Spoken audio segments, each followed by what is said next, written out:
Hello.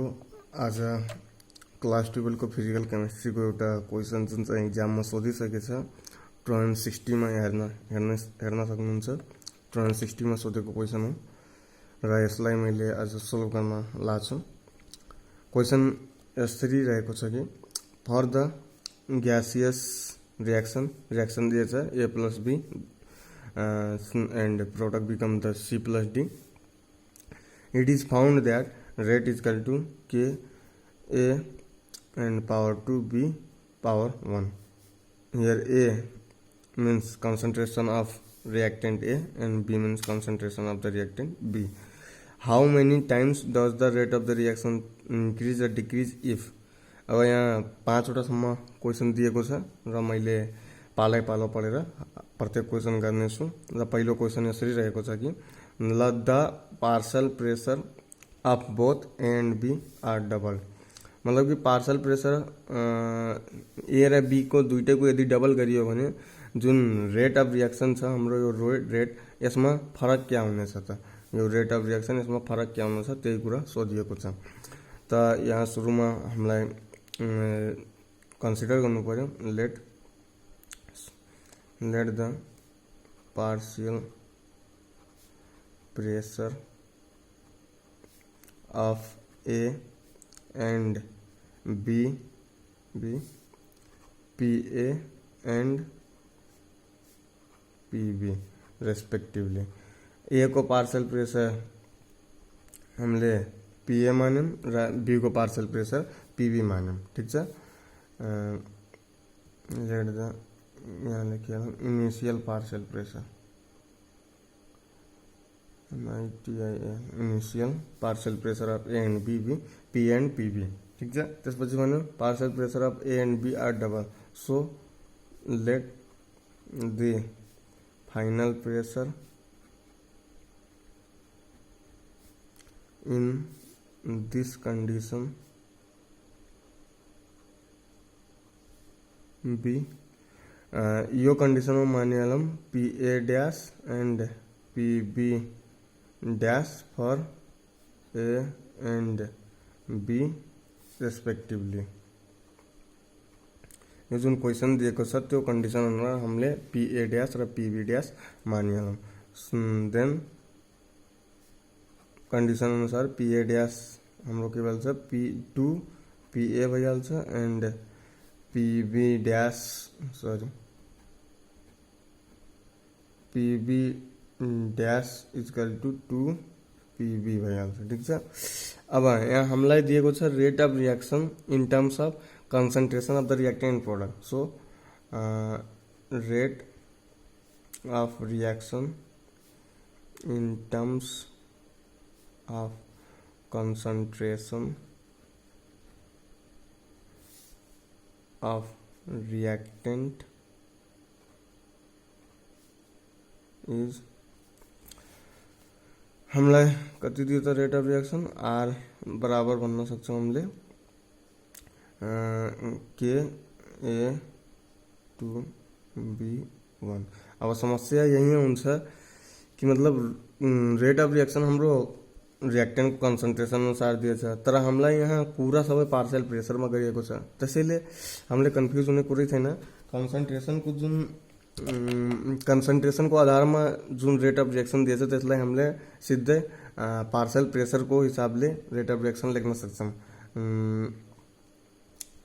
Hence rate in terms of partial pressure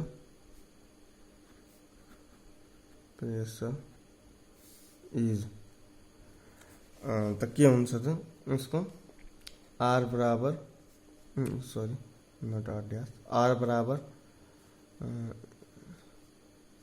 yes are dash बराबर किनभने final pressure निकालेर राख्छौं के P A dash and P B dash. Okay. R dash बराबर के here PA dash means 2 PA square and PB dash means 2 PB square power 1 R dash बराबर के 4 PA square 4 PB square 2 R dash बराबर के 4 2 जा 8 here 8 PA square PB power 1 also R dash बराबर 8 into this is equivalent to the or equal to the initial rate of reaction in terms of the partial pressure, so we can write here R. So here calculation shows that in this case the rate of reaction increases by 8 folds. 8 folds ले rate of reaction हाम्रो increase भयो, ठीक छ। त be अब हामी be को question में आइहाल्यौं। बी में के भनेको छ भने द पार्शियल प्रेशर अफ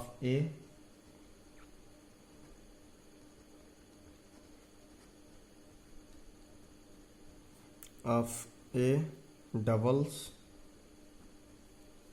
ए को पार्शियल प्रेशर डबल होने but that of B remains constant, but that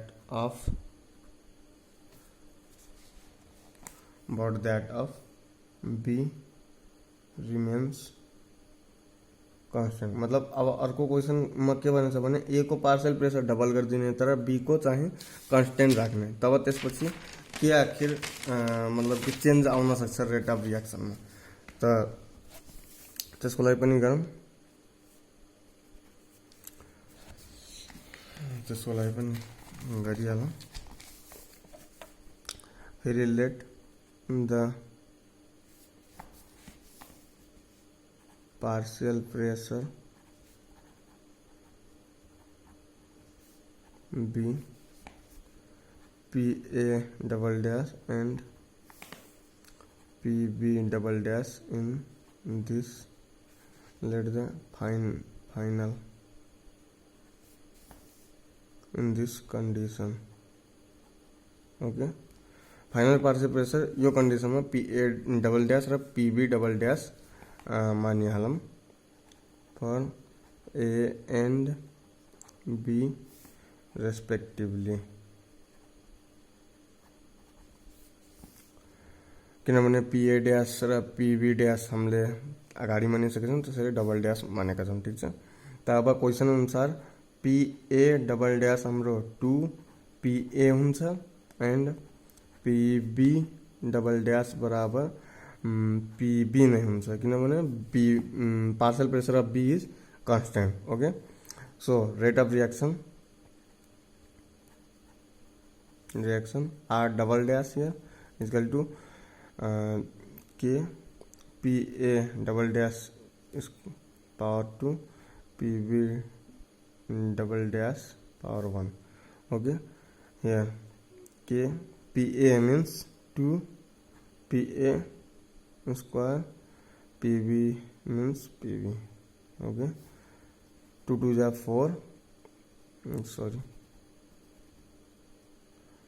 4 and K PA power 2 PB power 1, so 4 times of the initial rate of reaction, so rate of reaction increases by 4 folds, increases by 4 folds, मतलब कि 4 फोल्डले उता 8 फोल्डले भयो भने यता 4 फोल्डले rate of reaction के हुन्छ त बढ्छ। यो दोस्रो को भएको सोल्युसन छ। अब तेस्रो 5वटा मैले भने चाहिँ क्वेसन सोधेछ यसमा 5वटाको सोल्युसन गर्छौँ पाले पालो। अब थर्ड नम्बरमा हामी जान्छौँ। थर्ड नम्बरमा के छ भने the volume of the reacting vessel, the मैले क्वेसन लेखिदिइराखेको छु पनि, the volume of reacting vessel, volume of reacting vessel is doubled. मतलब कि जुन रिएक्टिङ जसमा रिएक्सन भइरहेको छ नि त्यो भ्यासलको भोल्युमलाई के गरेको छ, डबल गरिएको छ। त्यो भोल्युमलाई, भ्यासलको भोल्युमलाई के गरेको छ, डबल गरिएको छ। ठिक छ। त हामीले के थाहा पाएका छौँ भने एट कन्स्टेन्ट टेम्परेचरमा हाम्रो प्रेसर जुन छ त्यो इन्भर्सली प्रोपोर्सनल हुन्छ भोल्युमदेखि। त हामीले त्यही कुरा लेख्छौँ, since at constant temperature the volume, the pressure is inversely proportional to the volume. भोल्युमसँग मतलब कि इन्भर्सली प्रोपोर्शनल हुन्छ। त त्यसैले हामीले यहाँ मतलब कि लेख्न सक्छौँ, यहाँ के भनेको छ भने भ्यासलको भोल्युमलाई डबल गरिएको छ। त मतलब कि भोल्युमलाई डबल गर्यो मतलब पार्शियल प्रेसर जुन ए र बीको छ त्यो पक्कै हाफ भएको छ। त्यसैले अब लेट द फाइनल पार्शियल, यो त सपोजिसन गर्नु नै पर्छ नत्र कहाँबाट आयो भन्ने कुरा हुन्छ। बी तिम्रो PA triple dash and PB triple dash, so from above discussion, मतलब यो जुन डिस्कसन हामीले गऱ्यौँ यो इन्भर्सली प्रोपोर्सनलको case above discussion we can right.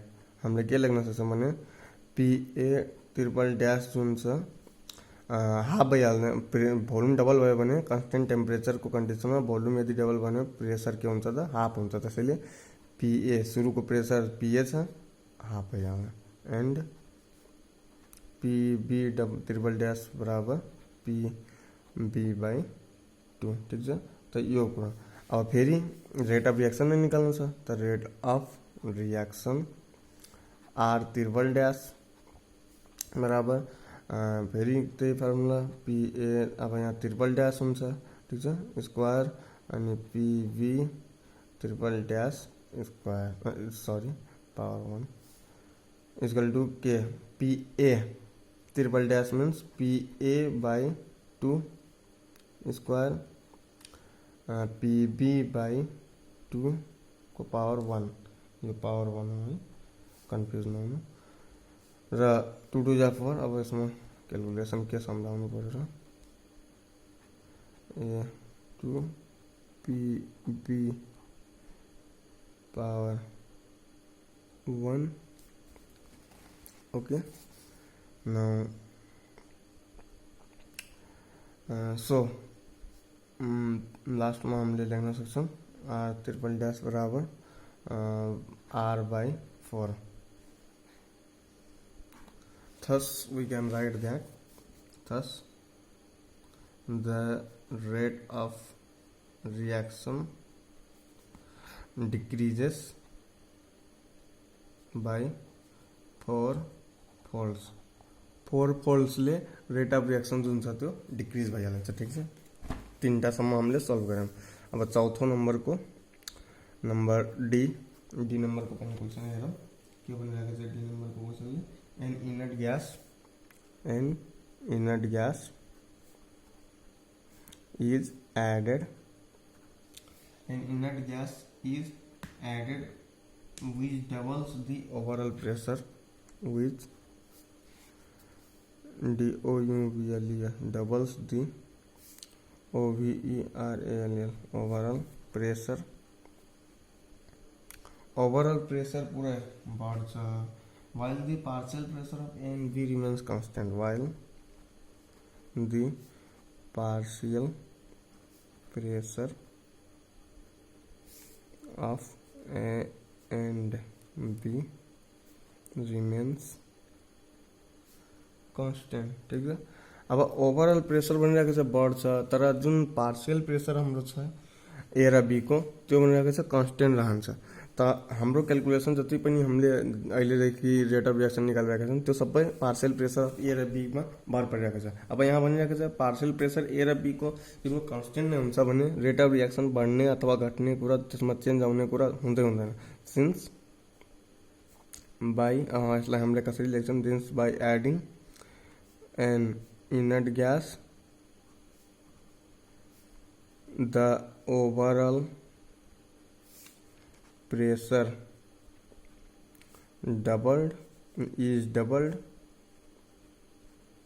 but the PA and PB means partial pressure of A and partial pressure of B जो सा initial partial pressure हो remains same constant, न घट्छ न बढ्छ। so rate of reaction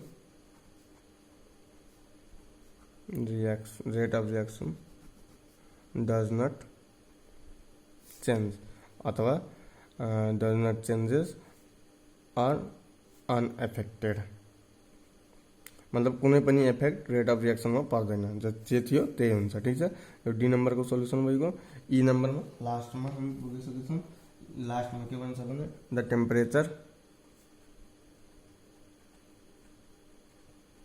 temperature rises by 30 degree Celsius. अब टेम्परेचरले भनिरहेको छ 30 डिग्री सेल्सियसलाई यदि temperature rises by 30 degree Celsius मतलब टेम्परेचरलाई यदि 30 डिग्री सेल्सियसले यदि हामीले बढाइदियौँ भने रेट अफ रिएक्सन कसरी परिवर्तन हुन्छ त हामीले factors affecting the rate of रिएक्सनमा हामीले पढेछौँ, मतलब टेम्परेचरले कसरी रेट अफ रिएक्सन एफेक्ट गर्छ। त हामीले त्यसमा पढ्यौँ कि temperature increases the rate of the reaction हामीले भन्यौँ र प्रत्येक 10 डिग्री सेल्सियस टेम्परेचर इन्क्रिज भयो भने रेट अफ रिएक्सन के हुन्छ भने डबल भइहाल्छ अथवा ट्रिपल भइहाल्छ। It means when there is a increase in the temperature by 10 degree Celsius then the rate of reaction become the 2 times or the 3 times. त्यो कुरा हामीले पढ्यौँ। अब यहाँ 30 डिग्री सेल्सियस बनिरहेको छ भने हामीले कसरी गर्ने, सुरुमा हामीले लेख्ने जुन कुरा मैले भने अहिले, since we know the rate of reaction becomes rate of the reaction becomes 2 times or 3 times with every 10 degree Celsius rise in temperature, मतलब 10 डिग्री सेल्सियस राइज गऱ्यो भने टेम्परेचर भने रेट अफ रिएक्सन 2 टाइम्स बढ्छ अथवा 3 टाइम्सले बढ्छ। So by increasing the temperature by 30 degree Celsius rate of reaction becomes, अब 2 टाइम्सले बढ्छ अथवा 3 टाइम्सले। त 30 भनेको त 10, तीनटा 10 हो, त मतलब 2 इंटू 2 इंटू 2। एकचोटि 10 बढायो भने 2 टाइम्स, अर्कोचोटि 10 बढायो भने फेरि 2 टाइम्स, अर्कोचोटि 10 बढायो भने फेरि 2 टाइम्स। इनिशियल रिएक्सन आर हो, रेट अफ रिएक्सन आर हो, अथवा 3 टाइम्सले पनि हुनसक्छ। त पहिला 10 डिग्री सेल्सियसको लागि 3 टाइम्स, अर्कोलाई फेरि 3 टाइम्स, अर्कोलाई फेरि 3 टाइम्स र इनिशियल। त हामीले यहाँबाट के पाउँछौँ भने 8 टाइम्स अथवा 27 times. So rate of reaction increases by 8 times or 27 times, किनभने 2 टाइम्सले पनि बढ्न सक्छ, प्रत्येक 10 डिग्रीमा 2 टाइम्सले पनि बढ्न सक्छ अथवा हाम्रो 3 टाइम्सले पनि बढ्न सक्छ। त्यसैले 30 डिग्री सेल्सियस इन्क्रिज गर्यो भने 8 टाइम्सले पनि हुन सक्छ अथवा 27 टाइम्सले पनि हुन सक्छ है। त यो पुरै थियो क्वेसनको सोल्युसन मैले गरेँ। यहाँ थोरै एउटा कुरा छुटिहालेछ है, माफ गर्नु होला। Rate in terms of partial pressure is यहाँ मलाई लेख्नु पर्छ आर बराबर के PA square PB power 1। So rate of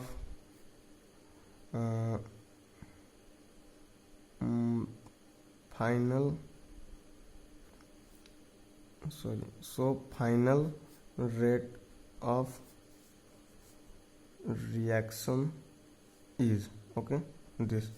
अब इनिशियल रेट यति छ भने हामीले त्यसैले यहाँ आर लेख्यौँ, किनभने यो हाम्रो यहाँ मिलिसकेको छ। यो यति हेऱ्यौँ भने यहाँसँग कमन छ, त्यसैले यहाँ आर लेखेछौँ। धेरैले कन्फ्युजन होला कि आर कहाँबाट आयो, त्यसैले यहाँबाट चाहिँ यो कुरा अन्डरलाइन गरिहाल्छु मैले। यो छुटे थियो, माफ गर्नु होला त्यसको लागि। यहाँ ध्यान दिनु होला यो आर कहाँबाट आयो, धेरैमा तीनटामा आइसकेको छ। त यो आर, यो जुन आर छ यो यहीँबाट आएको हो। यो भनेको इनिशियल रेट अफ रिएक्सन हो in terms of partial pressure A and B, र यो फाइनल हो जुन चाहिँ हामीले लेख्यौँ र 8 टाइम्स निक्ल्यो। ठिक छ, त यो कुरा छुटेको थियो, यो कुरा ध्यान राख्नु होला। त हस् त आशा छ कि सबैलाई यो भिडियो मन परेको होला र बुझ्नु भएको पनि होला। बुझिदिनुहोस्, त्यति नै मेरो लागि छ। धन्यवाद।